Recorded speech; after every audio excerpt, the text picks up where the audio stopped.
pagi hadirin sekalian. Pada kesempatan ini saya Jiel akan bertugas sebagai moderator yang memimpin jalannya debat pada hari ini. Tema debat kita adalah tantangan pembangunan Indonesia pada era SBY. Pada hari ini akan berdebat dua tim, yaitu tim pro dan tim kontra. Tim pro terdiri dari pembicara 1, Kevin, pembicara 2, Arif, pembicara 3, Darel, dan Rebutal Kevin. Tim kontra terdiri dari pembicara 1, Jordan, pembicara 2, Naisa, pembicara 3, Vela, dan Rebutal Naisa. Tanpa berlama-lama, kita akan langsung memulai sesi debat hari ini. Saya persilakan pembicara pertama dari tim pro untuk menyampaikan argumennya. Waktu akan dimulai ketika pembicara pertama dari tim pro memulai kata pertama. Baik, shalom. Selamat siang saudara-saudara sekalian. Hari ini kami berdiri di sini untuk membuktikan bahwa era kepemimpinan Susilo Bambang Yudhoyono adalah salah satu periode penting yang membawa banyak kemajuan bagi negara Indonesia. Bukan tanpa alasan, SBY dipercaya rakyat selama 2 periode, dari tahun 2004 hingga 2009 dan 2009 hingga 2014. Dan itu saja, hal itu saja membuktikan bahwa kepemimpinannya menunjukkan komitmen terhadap demokrasi, pertumbuhan ekonomi, dan stabilitas nasional. Tantangan pembangunan terbesar saat itu adalah bagaimana untuk menjaga stabilitas ekonomi dan mempercepat pemerataan pembangunan infrastruktur di tengah krisis global. Pada awal masa jabatannya, yakni pada tahun 2004, Indonesia masih menghadapi banyak tantangan. Ketimpangan pembangunan antara wilayah timur dan barat masih sangat amat terasa. Infrastruktur seperti jalan, pelabuhan, dan listrik masih belum merata. Selain itu, pada tahun 2008 hingga 2009, Indonesia mengalami krisis finansial global yang bermula dari negara Amerika Serikat. Banyak negara saat itu mengalami pertumbuhan ekonomi minus dan pengangguran yang meningkat sangat tajam. Namun, Indonesia mampu bertahan. Data menunjukkan bahwa pada tahun 2009, ketika banyak negara mengalami pertumbuhan ekonomi negatif, Indonesia masih bertumbuh sekitar 4,6%. Lalu, pada tahun 2010 hingga 2013, pertumbuhan ekonomi Indonesia rata-rata berada di kisaran 5,2% hingga 6,2% per tahun. Lalu inflasi sempat tinggi pada tahun 2005 sekitar 17% akibat kenaikan harga BBM. Tetapi dalam tahun-tahun berikutnya berhasil ditekan kembali ke tingkat yang lebih stabil. Dari hasil ini saja membuktikan bahwa SBY berhasil menjaga stabilitas ekonomi negara dengan sangat baik. Lalu untuk menjawab masalah ketimpangan pembangunan, SBY meluncurkan sebuah program besar bernama Master Plan Percepatan dan Perluasan Pembangunan Ekonomi Indonesia atau MP3I. Pada tahun 2011 program ini ditujukan untuk meningkatkan pembangunan ekonomi Indonesia agar tidak hanya terpusat pada pulau-pulau Jawa. Program ini membagi Indonesia menjadi 6 koridor ekonomi utama. Yang pertama, Sumatera sebagai pusat produksi dan pengelolaan sumber daya alam. Lalu yang kedua, Jawa sebagai pusat industri dan jasa. Yang ketiga, Kalimantan sebagai tempat pertambangan dan energi. 4, Sulawesi sebagai sektor pertanian, perkebunan, dan perikanan. Lalu yang kelima, Bali hingga Nusa Tenggara sebagai tempat pariwisata dan pangan. Lalu yang keenam, Papua hingga Maluku sebagai tempat perikanan dan pertambangan. Tujuan utama program ini jelas adalah untuk mempercepat pembangunan ekonomi dan mengurangi kesenjangan antar wilayah sehingga pembangunan tidak hanya terpusat pada Pulau Jawa. Selain itu, pemerintah juga mengeluarkan program bantuan langsung tunai atau yang disingkat BLT pada tahun 2005 dan 2008. Program ini diberikan kepada keluarga yang kurang mampu sebagai kompensasi atas kenaikan harga BBM. Tujuannya agar masyarakat miskin tetap bisa memenuhi kebutuhan pokok seperti makanan dan pendidikan. Hasilnya, angka kemiskinan pada tahun 2004 yang berada di kisaran 16 hingga 17% turun menjadi sekitar 11%. Lalu pada tahun 2014, angka kemiskinan juga semakin menurun drastis. Ini menunjukkan bahwa adanya penurunan yang cukup signifikan dalam kurun waktu 10 tahun. Di tingkat internasional, peran Indonesia juga semakin diakui. Indonesia aktif dalam forum internasional seperti G20, yaitu kelompok dengan negara dengan ekonomi besar di dunia. Indonesia sering disebut sebagai contoh negara berkembang yang mampu menjaga pertumbuhan ekonomi dan stabilitas di tengah krisis global. Karena itu, kami tegaskan kembali bahwa era kepemimpinan Susilo Bambang Yudhoyono bukan sekedar periode biasa, tetapi masa penting yang membantu Indonesia berdiri kuat di tengah badai krisis global dan terus melangkah menuju kemajuan di masa-masa selanjutnya. Saya terima kasih. Pertama dari tim pro. Selanjutnya saya silakan pembicara pertama dari tim kontra untuk menyampaikan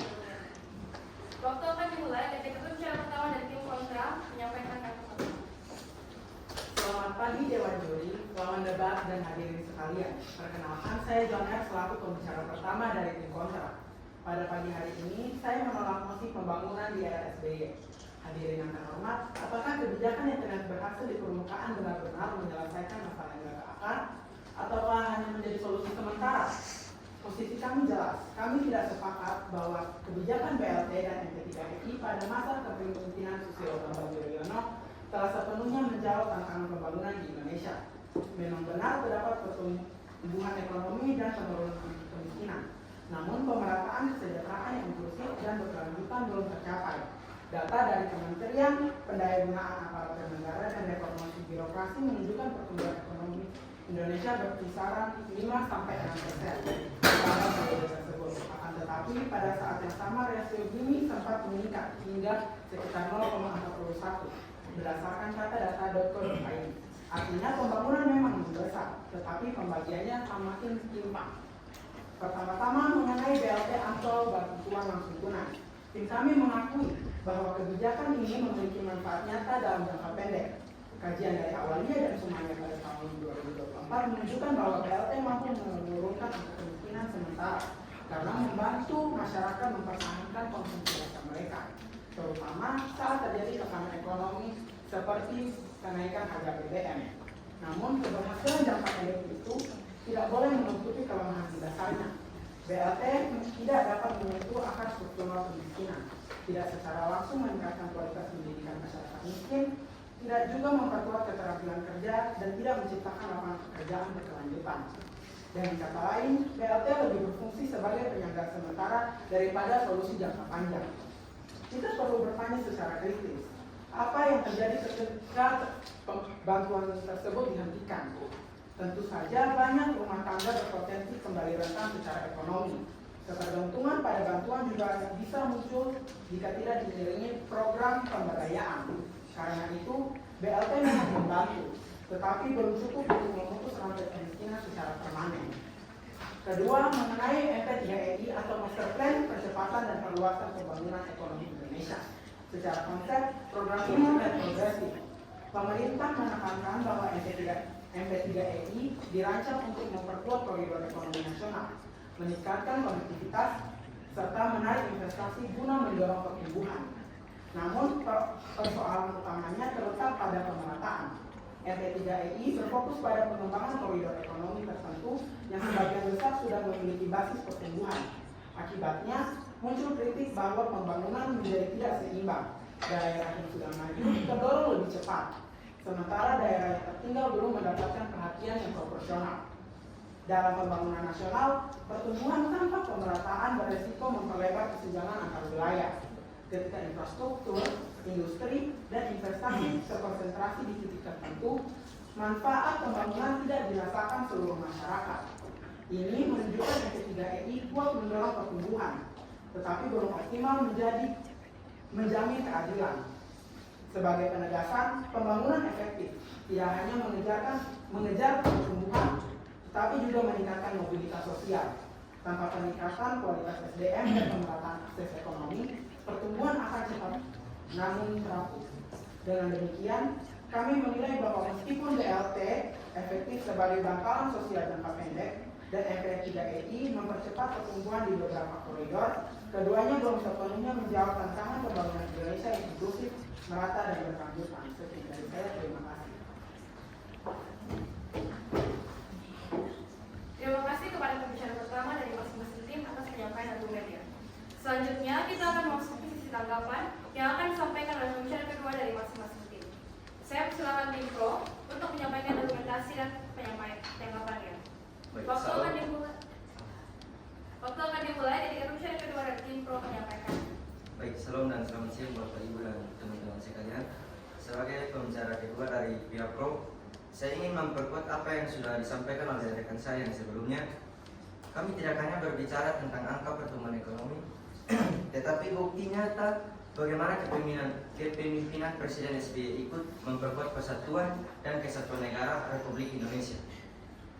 Hadirin sekalian, persatuan bangsa tidak hanya dijaga dengan kata-kata, tetapi dengan keadilan dan pemerataan pembangunan. Ketika rakyat dari berbagai daerah merasakan kehadiran negara, maka rasa cinta terhadap NKRI akan semakin kuat. Pertama, di bidang pendidikan. Pada masa pemerintahan SBY, diluncurkan program beasiswa Presidential Scholarship untuk mahasiswa yang berprestasi melanjutkan studi S2 dan S3 di luar negeri. Program ini bukan hanya tentang sekolah tinggi, tetapi tentang menyiapkan generasi muda yang cerdas dan siap membangun Indonesia. Ketika mereka kembali ke tanah air, mereka membawa ilmu dan pengetahuan untuk memajukan daerahnya masing-masing. Ini adalah investasi jangka panjang untuk memperkuat bangsa di dalam. Lalu yang kedua, di bidang kesehatan. Pada 1 Januari 2014, diresmikan BPJS Kesehatan. Program ini bertujuan agar seluruh rakyat, termasuk yang kurang mampu, bisa mendapatkan layanan kesehatan yang layak. Bayangkan seorang petani, nelayan, atau warga di daerah terpencil bisa berobat tanpa takut biaya yang mahal. Ketika rakyat merasa dilindungi dan diperlakukan adil, maka rasa persatuan dan kepercayaan kepada negara akan semakin kuat. Ketiga, di bidang ekonomi. Saat krisis global 2008 hingga 2009 melanda dunia, banyak negara mengalami kemunduran ekonomi. Namun, Indonesia tetap tumbuh dan relatif stabil. Pemerintah saat itu memberikan bantuan langsung tunai atau bisa disebut sebagai BLT kepada masyarakat miskin agar mereka tetap bisa memenuhi kebutuhan pokok saat harga BBM naik. Kebijakan ini membantu menjaga daya beli rakyat dan mencegah terjadinya gejolak sosial. Oleh karena itu, dari pendidikan, kesehatan, hingga ekonomi, kita bisa melihat bahwa kebijakan pada masa Presiden SBY tidak hanya bertujuan mengejar pertumbuhan, tetapi juga menjaga keadilan dan persatuan NKRI. Karena pembangunan yang merata adalah kunci utama menjaga Indonesia.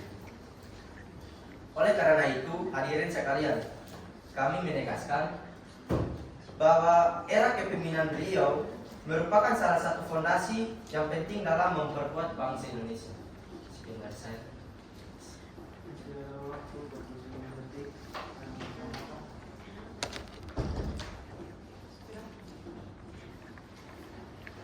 Terima kasih kepada pembicara kedua dari tim pro. Selanjutnya tanggapan dari tim kontra. Kepada pembicara kedua dari tim kontra, kami silakan.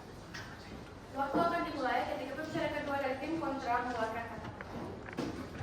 Baik, juri yang terhormat, hadirin sekalian, tim pro mengatakan bahwa reformasi birokrasi pada masa kepemimpinan Susilo Bambang Yudhoyono menunjukkan kemajuan yang signifikan.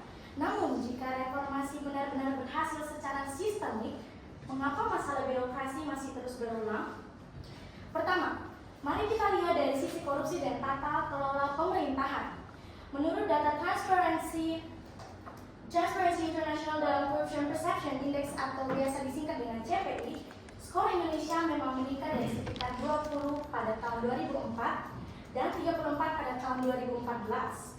Namun angka tersebut masih menunjukkan bahwa Indonesia berada dalam kategori negara dengan tingkat persepsi korupsi yang relatif tinggi.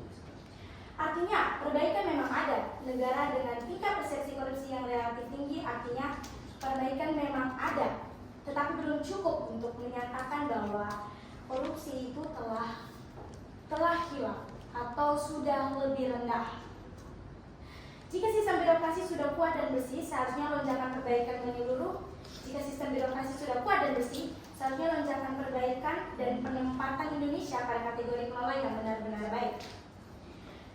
Kedua, kita lihat pada implementasi kebijakan sosial seperti BLT. Menurut Awalia dan Sumaya, ketidaktepatan sasaran dalam BLT terjadi karena kelemahan sistem pendataan dan verifikasi administrasi. Ini bukan sekedar kesalahan teknis, namun melainkan indikator bahwa sistem birokrasi belum memenuhi basis data yang akurat, terintegrasi, dan juga diperbarui secara konsisten. Jika birokrasi benar-benar efektif, maka data penerimaan bantuan harus terverifikasi dan valid. Sistem pengawasan harus mampu mencegah kesalahan distribusi dan tidak boleh ada terjadi kesalahan distribusi. Namun faktanya permasalahan ini tetap muncul di berbagai daerah. Artinya reformasi belum menyentuh akar persoalan, yaitu profesionalisme aparatur dan integrasi sistem data nasional serta konsistensi pengawasan. Namun faktanya permasalahan ini tetap muncul. Ketiga, menurut laporan World Bank dalam Worldwide atau biasa disingkat dengan CGI, menurut indikator Government Effectiveness, Indonesia pada periode tersebut memang mengalami perbaikan. Namun posisinya masih di bawah sejumlah negara Asia lainnya. Meskipun ada progres, kualitas efektivitas pemerintah belum cukup kuat untuk dikategorikan sebagai reformasi yang tuntas dan kompetitif secara regional.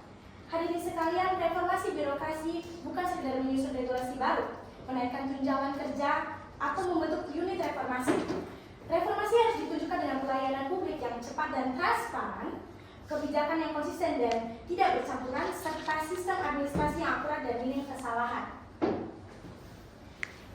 Timpro menyatakan bahwa efektivitas MP3EI dan BLT mempercepat pembangunan, namun klaim ini perlu diuji berdasarkan bukti yang lebih objektif. Meski MP3EI dirancang untuk memperkuat koridor ekonomi Indonesia, menurut riset akademik Universitas Gadjah Mada, MP3EI belum terbukti secara statistik menurunkan ketimpangan pendapatan atau membuka akses ke ekonomi yang ada di seluruh wilayah. Dengan demikian, klaim Timpro tentang efektivitas PLT dan MP3EI belum didukung bukti yang kuat dan komprehensif. Oleh karena itu, kami tegaskan kembali bahwa bukti yang ada mendukung posisi kota dalam debat ini. Terima kasih.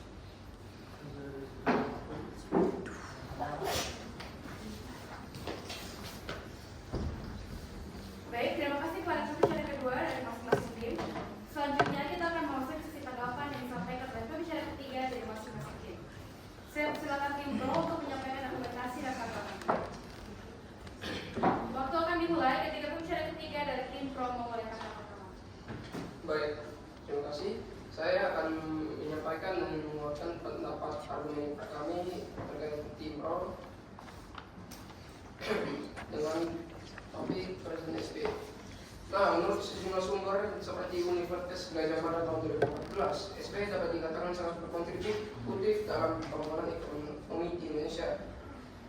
Dalam bidang infrastruktur juga, dia mengusulkan program MP3I yang bertujuan melaksanakan proyek besar seperti jalan tol dan kereta api agar logistik menjadi lebih cepat dan efisien dalam menjangkau daerah terisolasi. Selain dari kontribusi di bidang infrastruktur, dia juga berjasa dalam memberikan beberapa akses gratis bagi masyarakat yang kesusahan.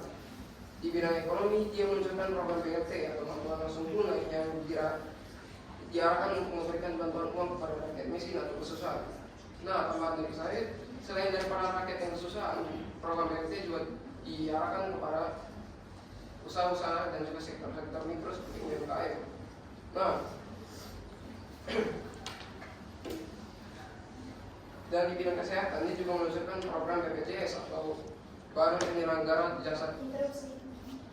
Diterima.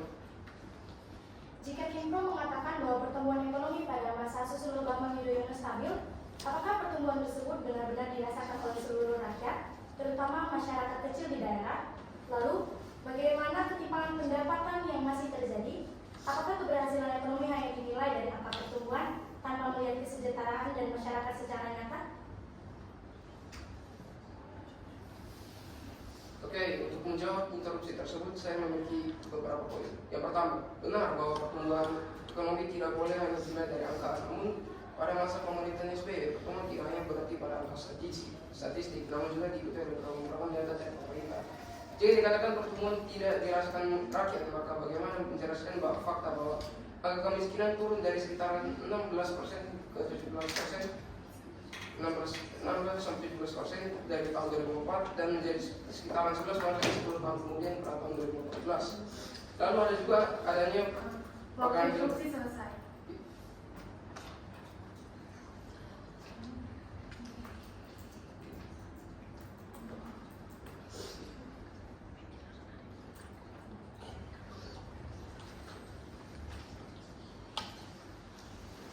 Oke, melanjutkan pendapat saya yang sebelumnya.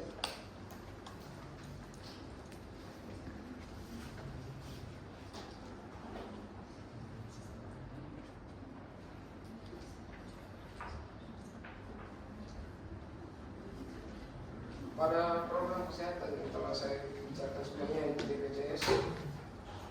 BPJS pada era SBY diluncurkannya ada dua. Pertama adalah BPJS Kesehatan dan juga BPJS Ketenagakerjaan. Kedua-duanya sama-sama mengarahkan kepada kesehatan bagi masyarakat. Tetapi khusus kepada BPJS Ketenagakerjaan itu lebih dikhususkan kepada golongan pekerja dalam negara. Nah, apa saja ini 5 jaminan yang tertera dalam BPJS Ketenagakerjaan. Yang pertama, jaminan kecelakaan kerja atau disingkat dengan JKK. Itu diberikan di mana pekerja atau pegawai dalam negara mengalami kecelakaan di dalam area kerja. Yang kedua, jaminan kematian atau disingkat dengan JKM. Jaminan kematian sendiri seperti namanya akan diberikan jika pegawai tersebut atau pekerja tersebut dinyatakan meninggal di dalam pekerjaannya. Yang ketiga, jaminan hari tua atau disingkat dengan JHT. Jaminan hari tua sendiri adalah jaminan untuk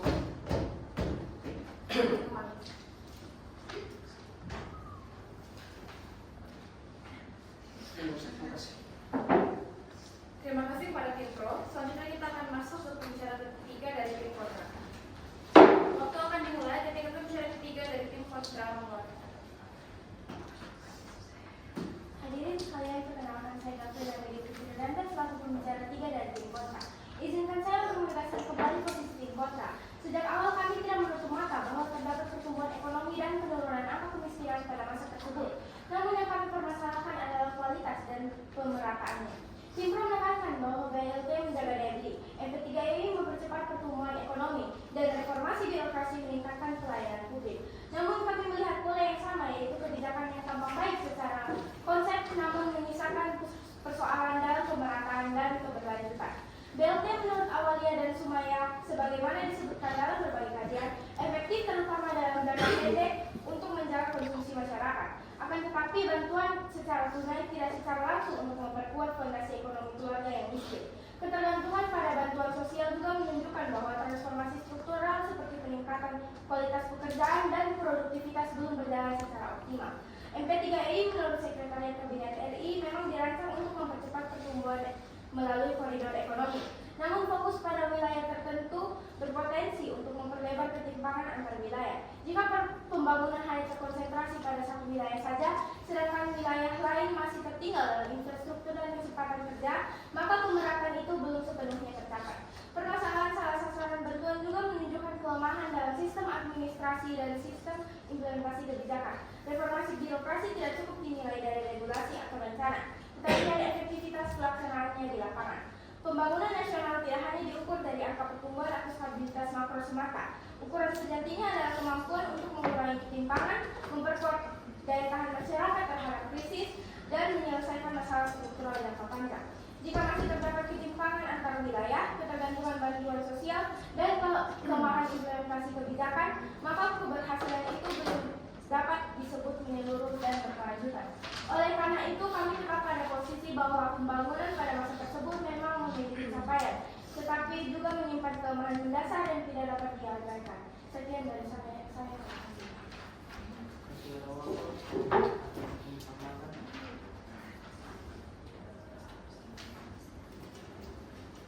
Debat memasuki sesi debutan. Tidak diperkenankan menyampaikan argumen baru. Pembicara dari tim pro dipersilakan. Waktu akan dimulai ketika pembicara dari tim pro mengeluarkan. Baik, hadirin yang kami hormati, sebagai penegas undang dari pihak pro, kami ingin menegaskan kembali bahwa kepemimpinan Susilo Bambang Yudhoyono tidak bisa dinilai hanya dari satu atau dua kekurangan yang dibesar-besarkan oleh pihak kontra. Faktanya, di tengah krisis global 2008, Indonesia tetap berdiri kokoh dengan pertumbuhan ekonomi yang stabil. Stabilitas ini bukan hanya sekedar angka, tetapi bukti nyata bahwa kebijakan yang diambil saat itu mampu melindungi rakyat dari dampak krisis dunia. Ini menunjukkan kepemimpinan yang tenang, terukur, dan penuh perhitungan. Dalam bidang pembangunan, memang tidak semua proyek selesai dalam satu periode. Namun, fondasi besar seperti MP3I menjadi dasar percepatan pembangunan di tahun-tahun berikutnya. Kepemimpinan yang baik bukan hanya tentang membangun hari ini, tetapi menyiapkan masa depan. Dalam aspek demokrasi, era SBY dikenal relatif stabil, pemilu berjalan damai, kebebasan pers tetap dijaga, dan Indonesia dihormati di mata dunia. Ini adalah indikator bahwa pemerintahan berjalan dalam koridor demokrasi yang sehat. Oleh karena itu, kami tegaskan kembali, kepemimpinan Susilo Bambang Yudhoyono adalah periode yang membawa stabilitas, pertumbuhan, dan fondasi pembangunan jangka panjang bagi Indonesia. Kritik tentu ada, tetapi capaian nyata jauh lebih besar daripada kekurangan. Terima kasih.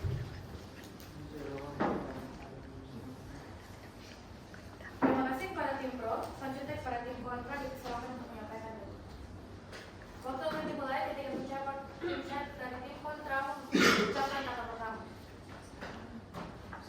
Baik, hadirin sekalian, tim pro terus menekan bahwa ekonomi Indonesia pada masa Susilo Bambang Yudhoyono tumbuh stabil dan sehat. Kami tidak menolak bahwa pertumbuhan ekonomi berada di kisaran 5-6% dan Indonesia mampu melewati krisis global 2008 hingga 2009.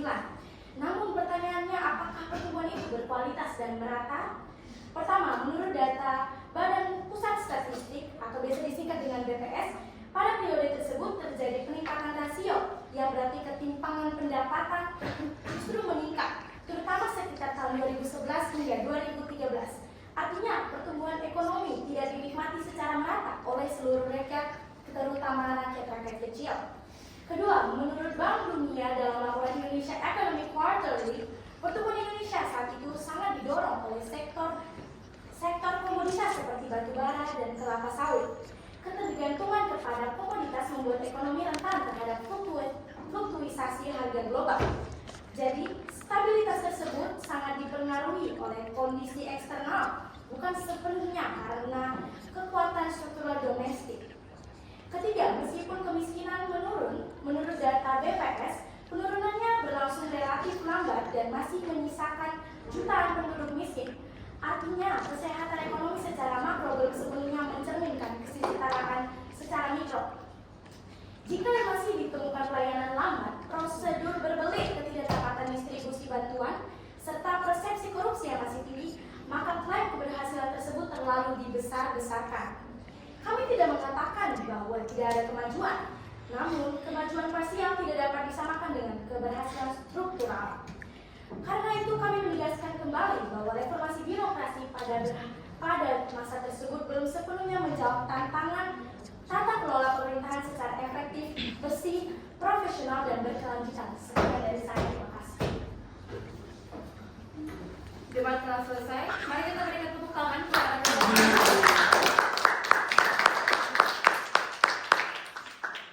Dengan berakhirnya sesi debat pada hari ini, saya sebagai moderator mengucapkan terima kasih kepada seluruh peserta debat, para juri, serta hadirin sekalian.